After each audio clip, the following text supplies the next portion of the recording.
আরিফ বাইরে এসে দেখে আলিনা খান সহ সকলে উপস্থিত আছে। আফিয়া মির্জা ছেলের এই অবস্থা সহ্য করতে পারেন না।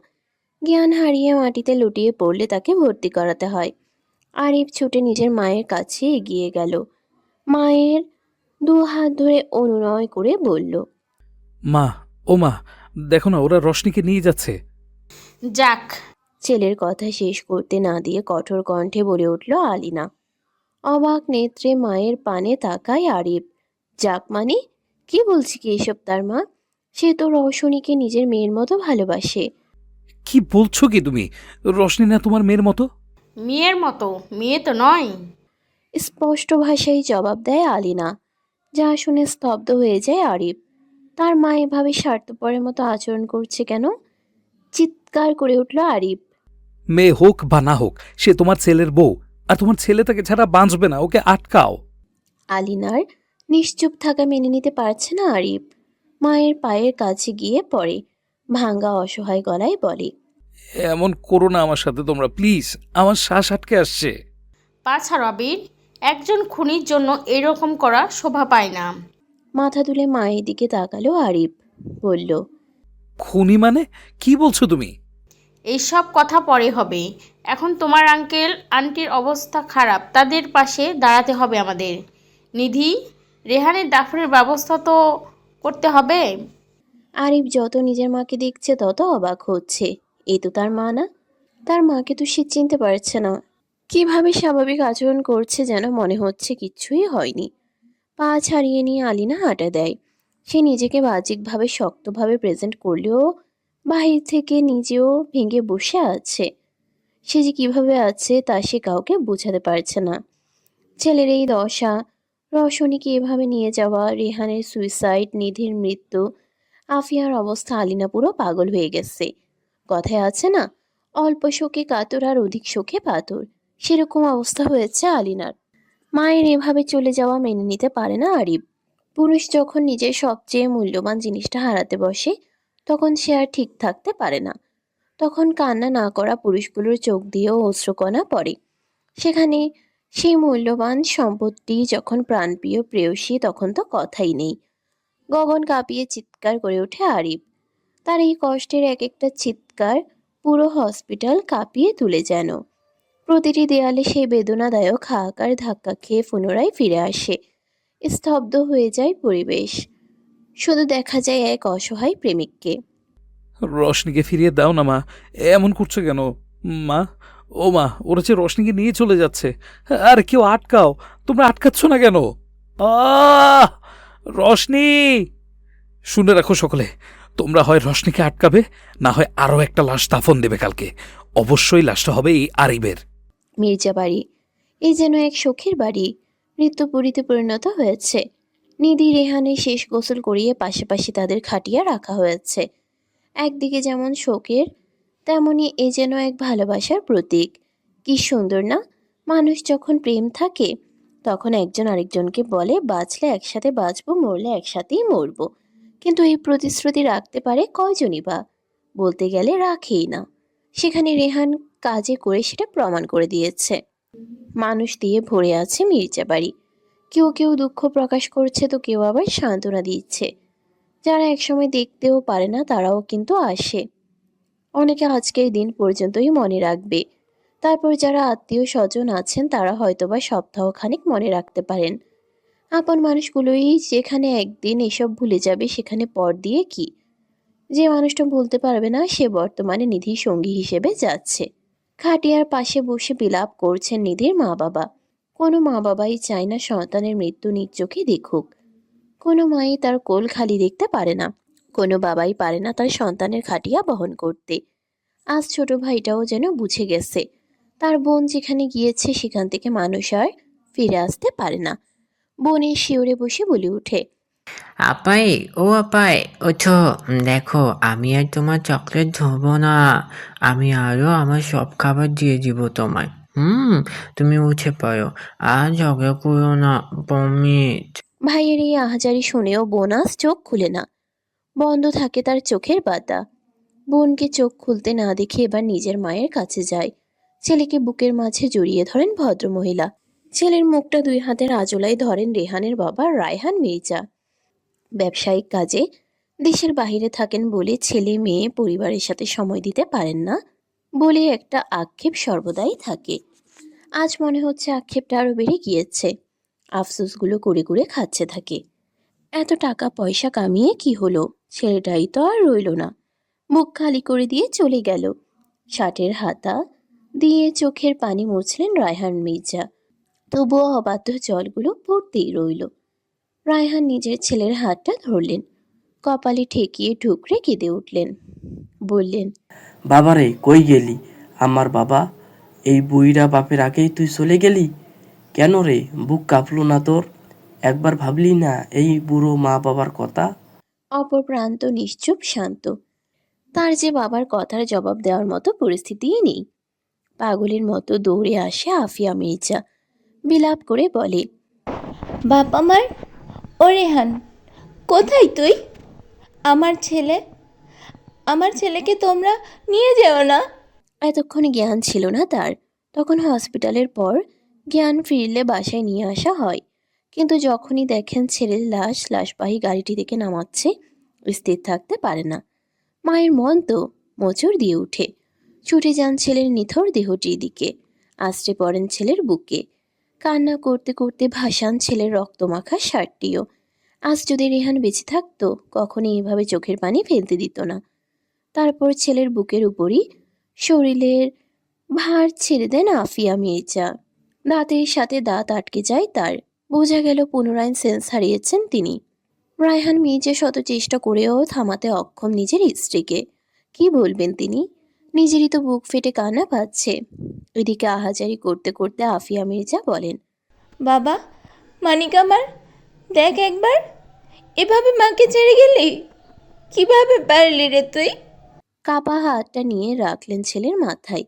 ঘন চুলে হাত দিয়ে বুলিয়ে দিতে দিতে বললেন, এতদিন কত বলতাম, এত লাফালাফি করিস না, একটু শান্ত হয়ে থাকতে পারিস না? আজ দেখ, মায়ের কথা তো ঠিকই শুনলি, একদম শান্ত হয়ে গেলি। ফুপিয়ে উঠল আফিয়া। ভাঙ্গা অসহায় সুরে আওড়ালো, মায়ের সাথে অভিমান করলি বুঝি? দেখ, আজ তোর মা ভালো নেই। কোনো মা কি নিজের সন্তানের মৃতদেহ দেখতে পারে? পারে না তো। এ যে কল্পনা করলে মায়ের বুকটা ফেটে যায়। এবার ছেলের কপালে গভীর এক স্নেহের চুম্বন এঁকে দিলেন আফিয়া। এক মায়ের চোখের পানিতে ভিজে গেল ছেলের নিশ্চুপ মুখটা। যেই রেহান মায়ের এক ফোঁটা চোখের পানিও সহ্য করতে পারে না, আজ সেখানেই তার মায়ের চোখ থেকে ঝরঝর করে পানি পড়ছে। কিন্তু সে শান্ত, নিঃশব্দ তার নিঃশ্বাস। বাড়ি মাথায় করছে না, তুলকালাম করছে না কিছুই। চুপচাপ শুয়ে আছে। জন্ম দিলে মানুষকে মরতে একদিন হয়ই, আর মারা গেলে তাকে দাফনও করতে হয়। অন্ধকার কবরে একা একা থাকতে হয়, যেখানে থাকে না কোনো প্রিয়জন। মা বাবা এর মতো প্রিয়জনরা পারলে সন্তানদের লাশ দাফন দিতেন না, সারা জীবন রেখে দিতেন। কিন্তু এই যে প্রকৃতি বিরুদ্ধ, তাই শত কষ্ট হলেও ছেলে মেয়েদের লাশ কবর দিতেই যে হবে। নিধির, রিহানের লাশের খাটিয়াগুলো নিয়ে যাওয়া হচ্ছে মসজিদে। এখন তাদের জানাজা পড়ানো হবে। আফিয়া যেন পাগল হয়ে গেলেন যখনই শুনলেন ছেলেকে নিয়ে যাওয়া হবে। যে মহিলাটির আত্মসম্মান প্রখর, সেই আজ সব আত্মসম্মান বিসর্জন দিয়ে পায়ে পড়লেন। যাকে পারলেন তার পায়েই ধরছেন, বলছেন তার ছেলেকে নিয়ে না যেতে। সে তার বুকের মানিককে কোথাও যেতে দিবেন না। কিন্তু হাই, নিষ্ঠুর এই দুনিয়ার নিয়ম যে বড় ভিন্ন। তারা কারো জন্য থামে না, চলে নিজের নিয়মে, কোনো কিছুই পরোয়া করে না। রেহান নিধির খাটিয়াগুলো রাখা হয় মসজিদ প্রাঙ্গণে। হুজুর জানাজার নামাজ পড়ানো শুরু করে। এই তো আর কিছুক্ষণ, তারপরে এই পৃথিবীতে তাদের দেহের শেষ বিদায় হবে। আত্মা তো অনেক আগেই চলে গেছে। জানাজার নামাজ শেষ হলে ভারাক্রান্ত মন আর অনিচ্ছা নিয়ে পিতাগণ নিজ নিজ সন্তানদের লাশের খাটিয়া ধরে। সন্তানের ভালোর জন্য সন্তানকে একটু আনন্দে স্বাচ্ছন্দ্যে রাখতে কত কিছু করেন বাবারা। আর আজ সেই সন্তানেরই লাশ বহন চারটিখানি কথা নয়, 3.5 হাত ওই অন্ধকার কবরটিতে কবর দেওয়া হলো রেহান নিধিকে। আজ থেকে তারা মুক্ত। এই তো শেষ তাদের জীবনধারা। পৃথিবী থেকে মুছে গেল আরও 2টি মানুষ। কয়েকদিনের মাঝেই সবাই স্বাভাবিক নিয়মে ফিরে আসবে, ভুলে যাবে এই দুজনকে। কারণ এটাই তো নিয়ম। আল্লাহ মানুষকে এমন শক্তি দেয় যাতে মানুষ পরিজন হারানোর পর এই ব্যথা ভুলে তাদের ভুলে যেতে পারে। আর মানুষও ভুলে যায়, মেতে ওঠে নিত্যকর্মে। এক সময় মুছে ফেলা হয় তাদের নামগুলো। হসপিটাল। তখন আরিবের পাগলামি মাত্রাতিরিক্ত বেড়ে যাওয়ায় আলিনা বাধ্য হয়ে ঘুমের ইঞ্জেকশন দিতে বলে ডাক্তারদের। এতক্ষণ ছেলের কাছেই ছিলেন, ওদিকের খবরও নিয়েছেন। রেহান নিধির দাফন কার্য শেষ হয়েছে, কিন্তু আলিনার কাজ এখনো শেষ হয়নি। তাকে এখন একবার ভালো উকিলের কাছে যেতে হবে। ঘুমের ডোজ একটু বেশি দিতে বলেছিল আলিনা। এখন 72 ঘন্টার আগে ঘুম ভাঙবে না। Police station. রিমান্ডে নেওয়া হয়েছে রওশনীকে। এত মারার পরেও মুখ খোলেনি সে। তার একটাই কথা, খুন করেছে যেহেতু ফাঁসি দিয়ে দাও। ফর্সা মুখের যা তা অবস্থা, ঠোঁট ফেটে রক্ত পড়ছে, গালে আঙ্গুলের ছাপ বসে গেছে, হাত পায়ে অসংখ্য আঘাতের দাগ, চুল এলোমেলো হয়ে আছে, কয়েক গোছা আবার রক্তের সাথে গালের সাথে আটকে আছে। নিভু নিভু চোখ নিয়ে বসে আছে চেয়ারে, দুই হাত তার চেয়ারের সাথে বাঁধা। অফিসার সিয়ারা দত্তকে স্পেশালি আনা হয় থানায়। একজন দক্ষ ও সৎ অফিসার তিনি। সব জটিল কেসগুলোকে সুন্দর করে হ্যান্ডেল করেন। যেখানে কঠোর থাকতে হয় সেখানে কঠোর, আর যেখানে কোমল থাকতে হয় সেখানে তিনি কমল। তাকে এই থানায় বিশেষ তলবে আনা হয়েছে। মূল কাজ একটি মেয়ে যার মুখ থেকে সত্যি জানা। মনে মনে অনেক কিছু ভাবলেও যখন রৌশনীকে দেখলেন মুহূর্তেই থমকে গেলেন। মেয়েটাকে দেখেই মায়া লাগে তার। নিজেরও একটি মেয়ে আছেন। কেন জানি রওশনীকে নিজের মেয়ের জায়গায় বসিয়ে ফেললেন। কল্পনায় নিজের মেয়ের চরিত্রে রওশনীকে দেখলেন। ভেতরের মাতৃসত্তা যেন জেগে উঠল। খারাপ লাগতে শুরু করলো মেয়েটার জন্য। আস্তে আস্তে এগিয়ে গিয়ে চেয়ার টানলেন। মুখোমুখি হয়ে বসলেন সিয়ারা। কাউকে নিজের সম্মুখে বসতে দেখে চোখ তুলে তাকায় রওশনী। একটা ম্লান হাসি দেয়। মেয়েটার নির্জীব হাসি দেখে পুনরায় মাতৃমন ধক করে উঠল। ইস, কি অবস্থা মেয়েটার! এভাবে না মারলেও পারত। আবেগকে সাইডে রাখলেন সিয়ারা। বর্তমানে কাজে আছে সে, ভুললে চলবে না। কোমল কণ্ঠে জিজ্ঞেস করলো রওশনীকে। অপর প্রান্তের এত কোমল গলা শুনে হাসি পেল রওশনীর।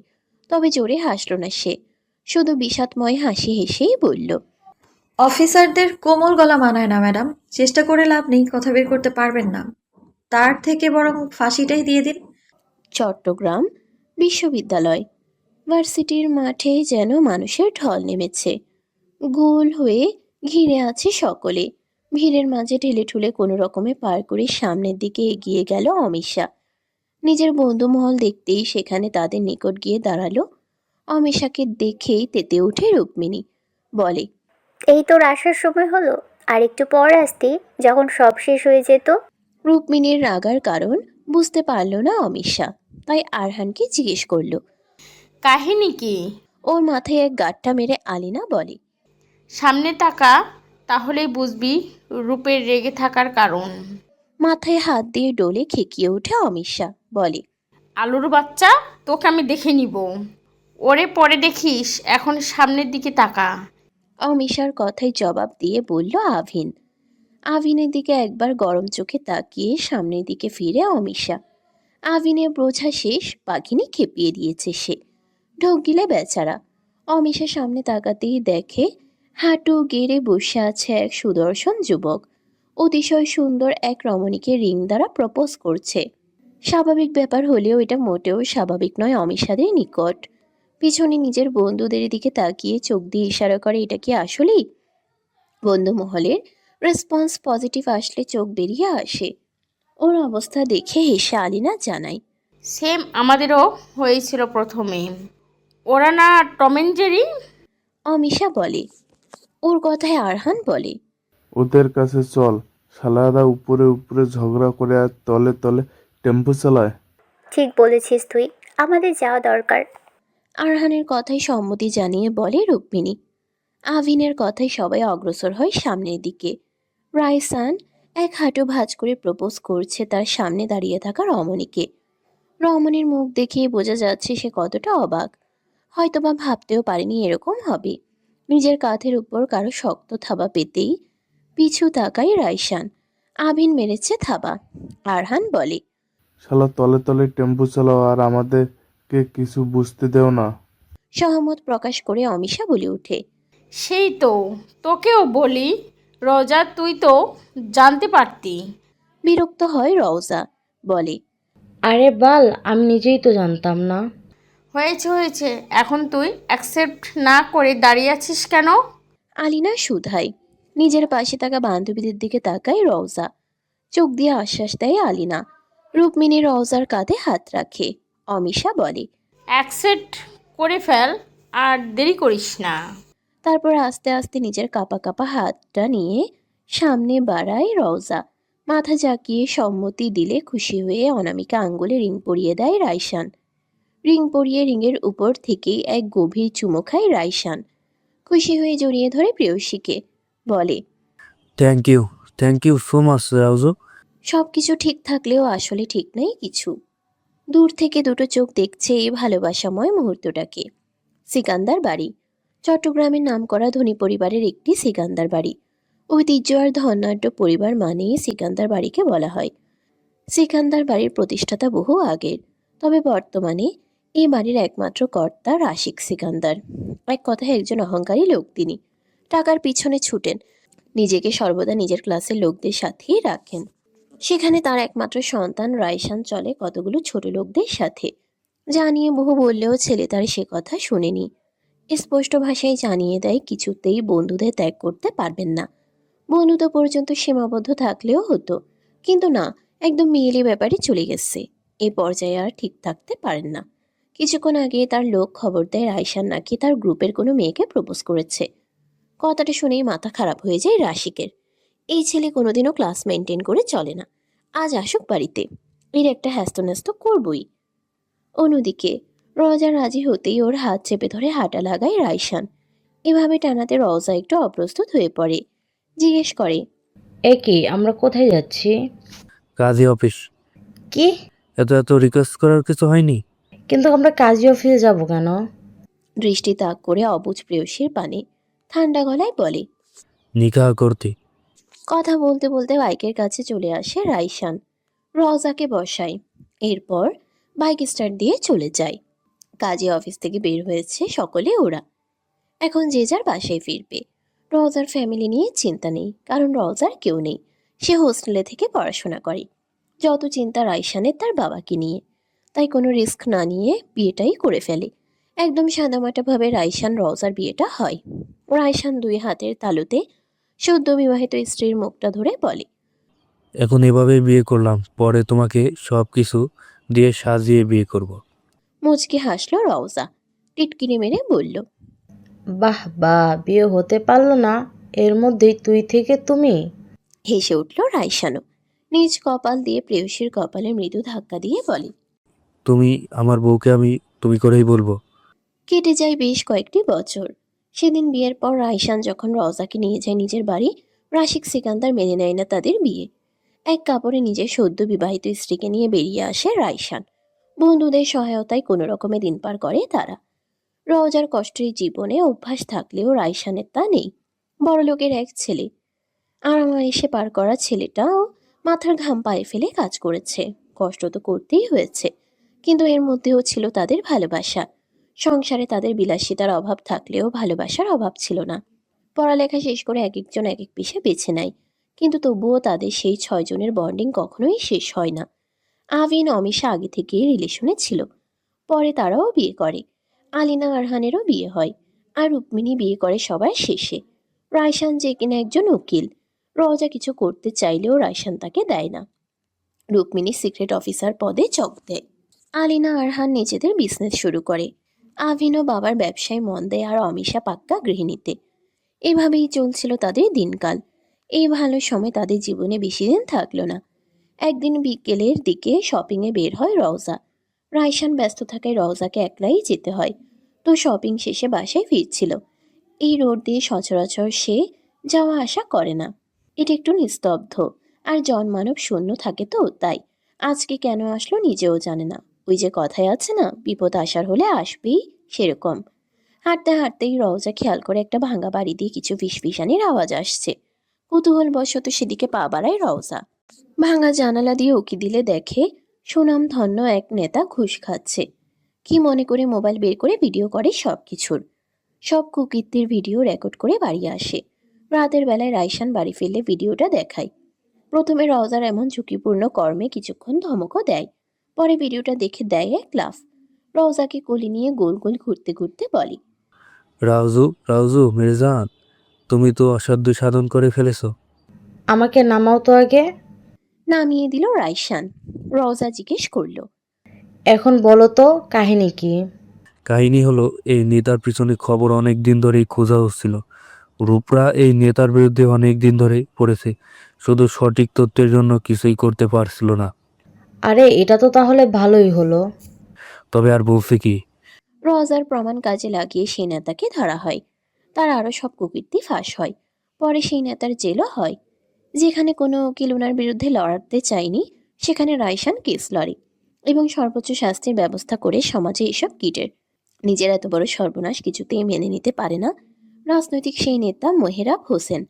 জেলে যাওয়ার আগে শেষ মুহূর্তে রাইসান রওজা আর রুক্মিণীকে শাসিয়ে যায়। তোদের তিনজনকে আমি দেখে নিব, একদিন না একদিন তো ছাড়া পাবই, তখন দেখে নিব।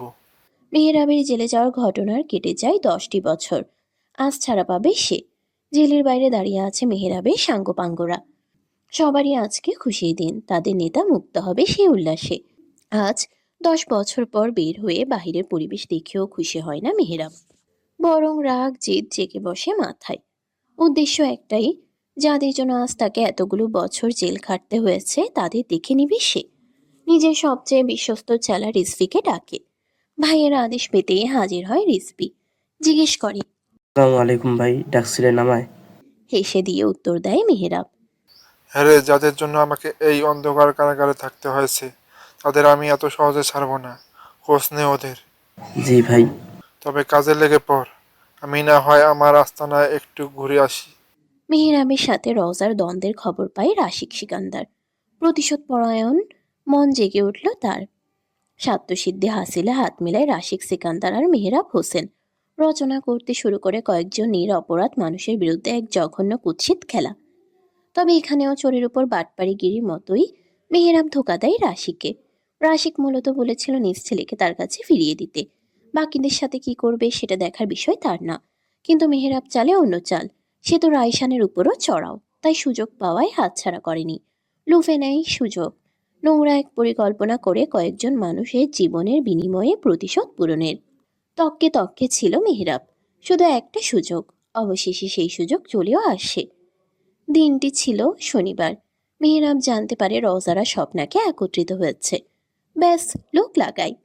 যখনই সবাই সেই পাঠির ভেতর ছিল, ঠিক তখনই মেহরাবের লোকেরা ওদের গাড়ির ব্রেক ফেল করে দেয়। প্রথমে ছেলের জন্য দুঃখ প্রকাশ করলেও পরে মেহরাবের সাথে পৈশাচিক উল্লাসে মেতে ওঠে রাশিক সিকান্দার। এই রাশিক সিকান্দারের মতো মানুষগুলোর জন্যই আজ এই অবস্থা। নিজ স্ত্রী মাকে মারার পর এখন নিজের ছেলেকে মেরেও কোনো প্রকার অনুশোচনা নেই। শুধুমাত্র নিজের কালো ব্যবসার কারবার মায়ের কাছে ধরা পড়েছে বলে, ভাই বাধা দিয়েছে বলে নিজের হাতে নাকি যেই নরপিশাচ। একবারের জন্যেও বুক কাঁপেনি। একটাবারও ভাবল না যে এই মা জন্ম দিয়েছে, যার জন্য পৃথিবী দেখতে পেরেছে তাকেই মেরে ফেলল।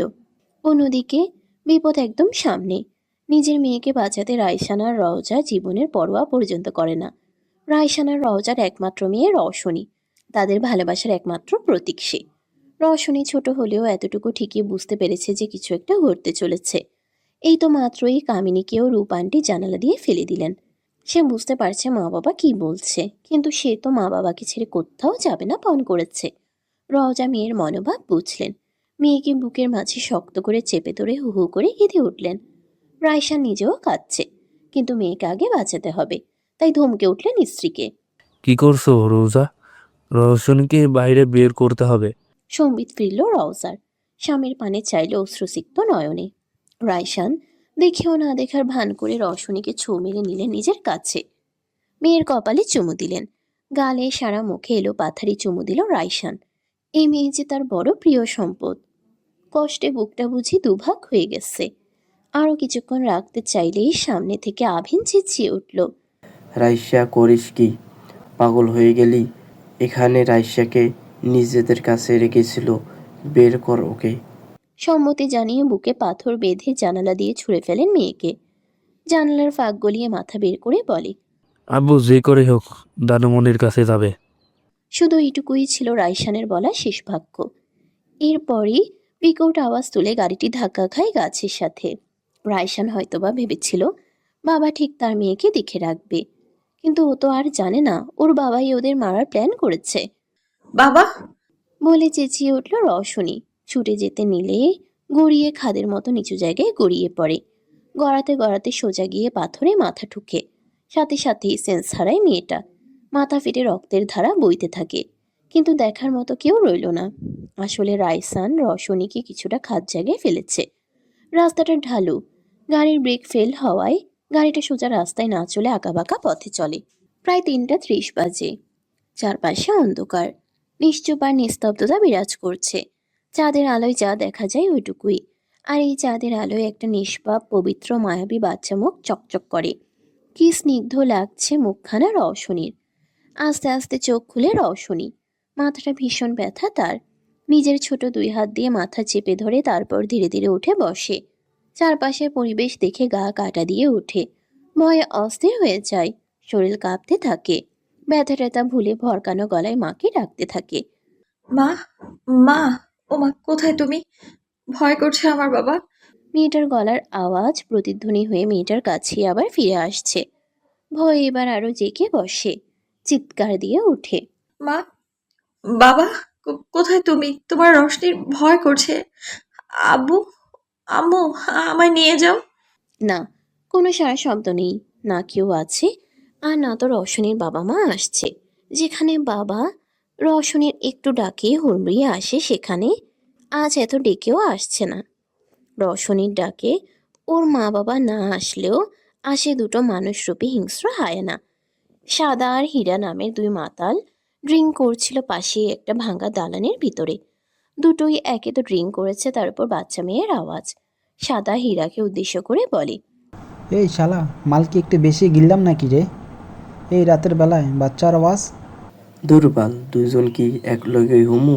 সত্যি সত্যি কোনো বাচ্চা চিল্লাইতেছে। দুটো লম্পটি উঠে দাঁড়ালো। এলোমেলো পা ফেলে টলতে টলতে হাঁটছে দুজনে। হাঁটতে হাঁটতেই হীরা কোনো নরম কিছুর সাথে বেজে পড়তে নিলেই ধরে ফেলে সাদা। উষ্টা খাওয়ান মারাও কা। পারলা কি জানি বাজছে। কথা বলতে বলতেই নিচের দিকে তাকালে চোখ ছানা বড়া হয়ে যায়। উত্তেজনায় কনুই দিয়ে গুঁতো দিয়ে সাদাকে বলে, এই দেখ দেখ, নিচে দেহি হুর পরে বইয়া রইছে। হীরার কথা শুনে নিচে তাকালে সাদার চোখও চকচক করে ওঠে। বলে, আরে মামা, মাল তো ঠিকই ছোট হইলেও কুকুরের মতো ওদের দুজনের জিভ দিয়েও লালা পড়ে যেন। লালসার লালা, চোখে কামুকতা উপচে পড়ে, অথচ এদিকে খেয়াল নেই যে মেয়েটা একটা বাচ্চা। রওশনী দেখতে ভীষণ সুন্দরী। ছোট হলেও বোঝার সাধ্য নেই যে ওর বয়স নয়। লম্বা একটু বেশি লাগে, মায়ের মতোই দুধে আলতা গায়ের রং, আর বাবার মতোই লম্বা হয়েছে। রওশনীর এই মন করা সৌন্দর্যের জন্য রওজা চিন্তিত থাকতো সর্বদা। এটুকু মেয়েকেও ছাড়ে না। একবার কয়েকটা বখাটে এই বাচ্চার সাথেও বখাটেপনা করেছিল, যদিও রওশনী এসব কিছুই বোঝেনি। তাতে কি হয়েছে, এতে দুশ্চিন্তা বাড়ে রওজার। সেদিনই রায়সানকে বলতেই রায়সান সঙ্গে সঙ্গে এর বিহিত করে। তবে আজ আজ তো বাঁচানোর জন্য না মা আছে আর না বাবা। কি হবে এখন রওশনীর? অনেকক্ষণ ধরে এই ছেলেগুলোর নজর দেখছিল রওশনী। হয়তোবা অত কিছু বোঝে না, কিন্তু ছোট মস্তিষ্কটা এটা ঠিকই ধরতে পেরেছে ছেলেগুলো খারাপ, তাদের উদ্দেশ্য অসৎ। রওশনীর ভাবনার মাঝেই ছেলেগুলো এগিয়ে যায় ধীরে ধীরে ওর দিকে। তড়িৎ চোখ তুলে তাকায় রওশনী। গা হিমশীতল হয়ে যায়। বুঝতে অসুবিধা হয় না এখন যা হবে সেটা মোটেও ভালো কিছু নয়। বিশ্রীভাবে হেসে নিজের জঘন্য হাতটা বাড়িয়ে দেয় হীরা। বলে, প্রথমে আমি, তারপর তুই, বুঝছস?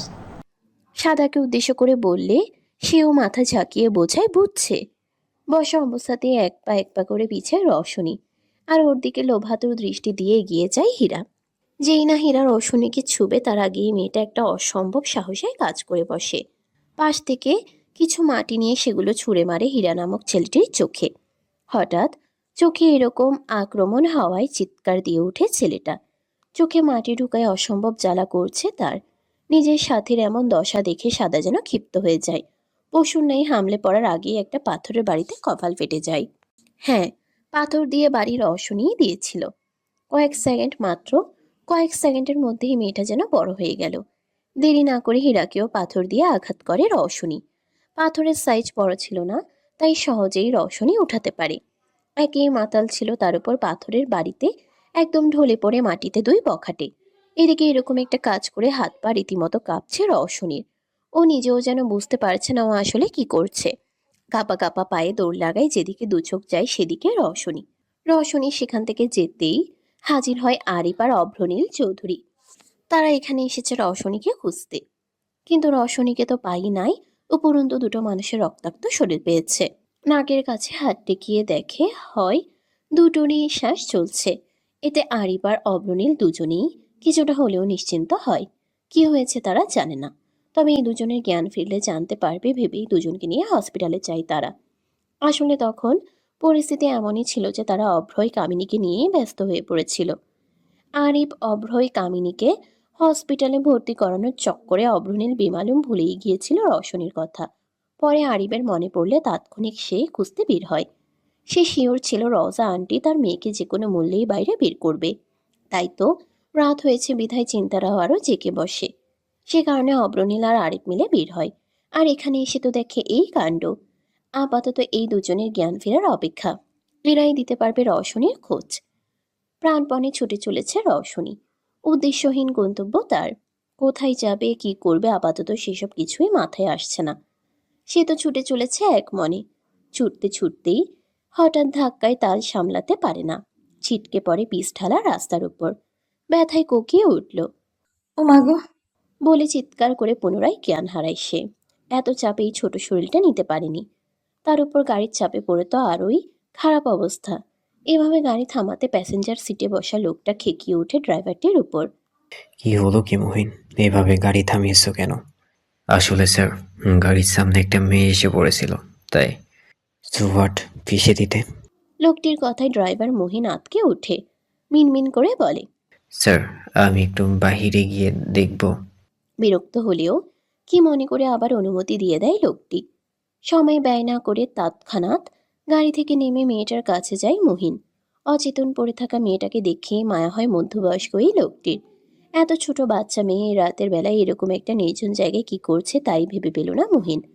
গালে কয়েকবার হাতের চাপড় মেরেও মেয়েটির জ্ঞান না ফিরলে মহিন চলে তার বস রাশিক সিকান্দারের নিকট। স্যার, বাচ্চাটার জ্ঞান হারিয়েছে।